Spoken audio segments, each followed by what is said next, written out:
गांव का तारनहार दरअसल किसकी सरकार रही। इस वक्त नरेंद्र कटारा जो कि बीजेपी प्रवक्ता हैं जुड़ रहे हैं। नरेंद्र भाई, आपसे शुरुआत कर रहा हूं मैं। तो लिया हर सांसद ने एक एक गांव गोद में लिए थे, तो उसकी तो तस्वीरें आई, उसके बाद उन गांव का क्या हुआ, न उस पर कोई रिपोर्ट आई, न किसी ने कुछ कहा, न ही कोई उस तरह की उपलब्धियों वाली फोटोग्राफ्स आ रही हैं। और फिर आज प्रधानमंत्री नरेंद्र मोदी कह रहे हैं कि सब कुछ बेकार ही था, आज जो कुछ भी हुआ है वो 2014 से ही हुआ है। जो कहा कि गांव को गोद लिया, गोद लेने का मतलब आप समझते हैं कि एक शुरुआत हुई, एक ऐसी सोच कि गांव को अपना माना।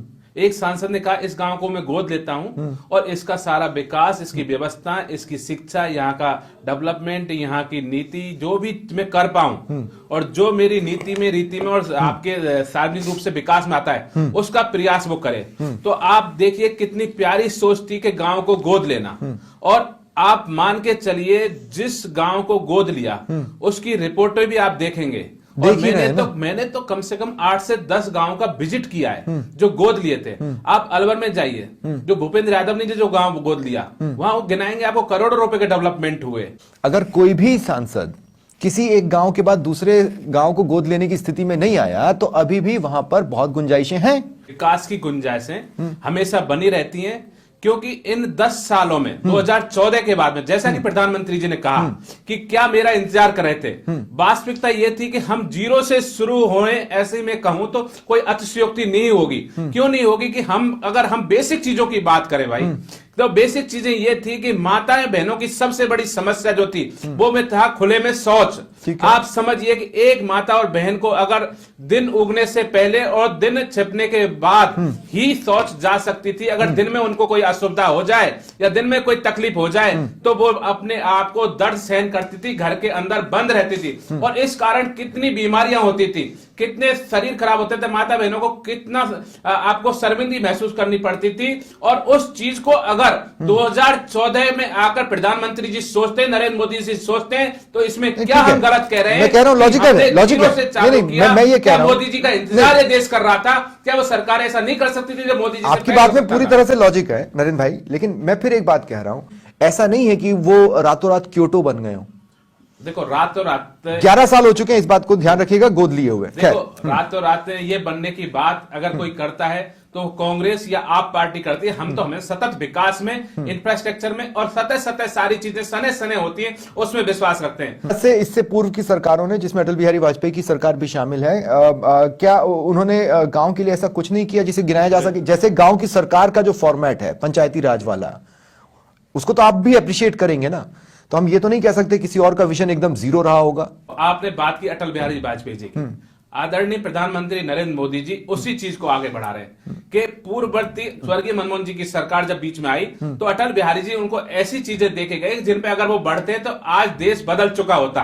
तो स्वर्ण योजना, जिसमें रोडों से पूरे देश को जोड़ने की योजना उनकी थी, नदियों को नदियों से जोड़ने की योजना, प्रधानमंत्री ग्रामीण सड़क योजना। तो आप सोचेंगे कि ऐसी, पर आपने कांग्रेस की चीजों को नकारा भी तो नहीं ना कटारा। आपने आके पंचायती राज सिस्टम खत्म नहीं किया मतलब वो ठीक था, नींव दी, उसी पर तो आपने इमारत खड़ी की होगी ना। नींव में कमजोरी रही होगी जिसको आपने भर दिया होगा। देखो पंचायती राज व्यवस्था जो थी ना, वो सब संविधान और जनता लोकतंत्र से संबंधित थी। उसको कोई भी आता उसको करना पड़ता, क्योंकि सिस्टम चलाना है वो उसको करना पड़ेगा। बनने के बाद में जब प्रधानमंत्री के रूप में जो बागडोर आती है और बागडोर के साथ जो निर्णय लिए जाते हैं उनको कुशलता कहते हैं। इससे पहले जो सरकारें थी कांग्रेस शासन में, उन्होंने निर्णय लेने का काम नहीं किया, केवल वोट बैंक बनाया, गरीब को गरीब बनाए रखा, बांटे रखा। आप जाति के आधार पर, समाज के आधार पर, वर्ग के आधार पर, क्षेत्र के आधार पर। आदरणीय प्रधानमंत्री जी ने आके समग्र विकास की बात की। विकास ग्रामीण से शुरू किया। अब हमारे कांग्रेस के गेस्ट को भी डिबेट में शामिल कर रहा हूं। जब यूपीए की सरकार बनती है वहां आकर मनरेगा जैसी योजना के बारे में सोचना पड़ा, इसका मतलब है कि स्थितियां और बिगड़ी। इसका मतलब यह तो नहीं है कि स्थितियां सुधरी। आप समझ रहे हैं मेरी बात को? इसलिए मैं कह रहा हूं कि आपके पास विजन था तो उसमें हुआ क्या? नहीं बिगड़ी, स्थितियां नहीं बिगड़ी थी। हम चाहते थे कि गांव में रहने वाला अंतिम छोर का व्यक्ति है उसको हर सुविधा का लाभ मिले और वो सशक्त हो, इसलिए इस तरह की योजना को लागू किया गया था। ठीक है जी। इसमें दूरदर्शिता हो सकती है, लेकिन इसके दूरगामी परिणाम क्या है? में हर चीज को लेके योजना मोदी जी ने बनाई है। आज आप अगर गांव में एक बार जाएंगे तो आपको देखने को मिलेगा गांव बदला है। सहकारिता से किस प्रकार व्यक्ति जुड़ रहा है और किस प्रकार एक दूसरे को सहयोग कर रहा है। एफपीओ का नाम आपने सुना होगा, एफपीओ के बारे में आप जानेंगे तो वो गांव की तकदीर एफपीओ बता रहा है। पिछली मन की बात में आदरणीय प्रधानमंत्री ने एफपीओ की चर्चा की थी। पर मैं यही कह रहा हूं, जब आप किसानों की बात कर रहे हैं, जब आप ग्रामीणों की बात कर रहे हैं, तो मुझे बताइए किसी भी तरह की सच्चाइयां है कटारा भाई? मुझे ये लगता है सुखबीर जी, मैं आपको बीच में रोकना चाहूंगा एक बार। ये जो कृषि की बात कर रहे हैं, मैं इनको बता दूं, मैं किसान का बेटा हूं और मैं किसानी को अच्छी तरह से समझता हूं। ये बात कर रहे हैं कि किसानों के लिए ये किया, किसानों के लिए इन्होंने कुछ नहीं किया। इनकी सरकार ने एमएसपी की बात की थी, लेकिन एमएसपी अभी तक किसानों को मिल नहीं रही है। गोविंद जी, नहीं आप सवाल पे रहे, बिल्कुल सवाल।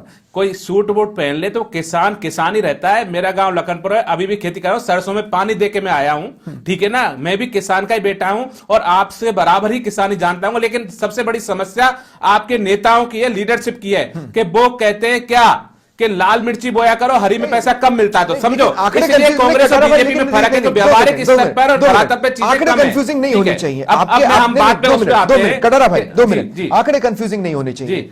अगर आप ये कह रहे हैं कि इतनी बड़ी संख्या में लोगों को गरीबी से निकाल दिया है, जी, तो जितने गरीबों के लिए आप मुफ्त राशन दे रहे हैं, जी, उनकी संख्या कम क्यों नहीं हो रही है? जी। अच्छा, ये सवाल ऐसा नहीं है कि मैं अपनी तरफ से उठा रहा हूं, ये तो सुप्रीम कोर्ट ने भी उसके लॉजिक पर सवाल उठाए थे।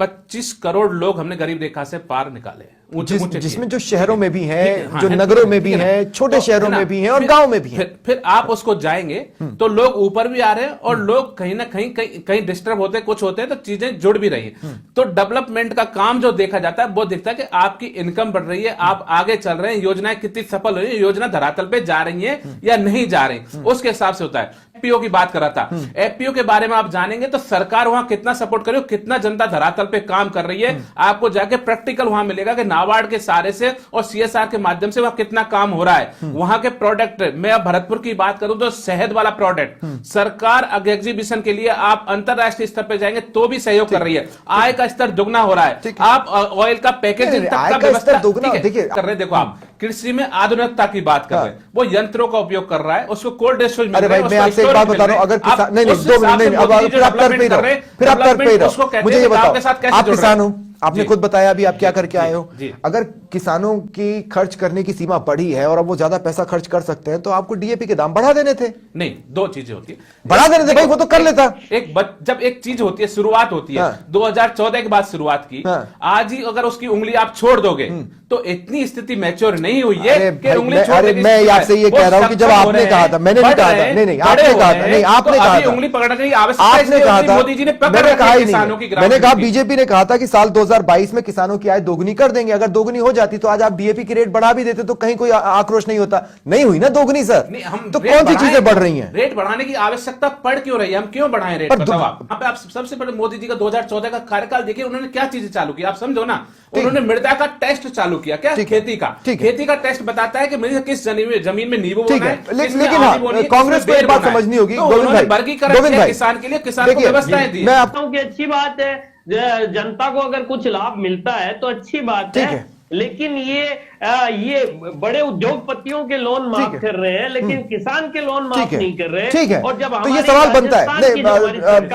बहुत शॉर्ट में कटारा भाई काउंटर कीजिएगा, क्योंकि मेरे को तरुण जी से सवाल लेना है। मुझे इतना सा पूछना है, ये बोले कल जवाब दे दे। इनके नेता राजस्थान में आए थे और माधुरी दीक्षित जी का गाना गाया था, 1 2 3 4 किसानों का कर्जा माफ है ना।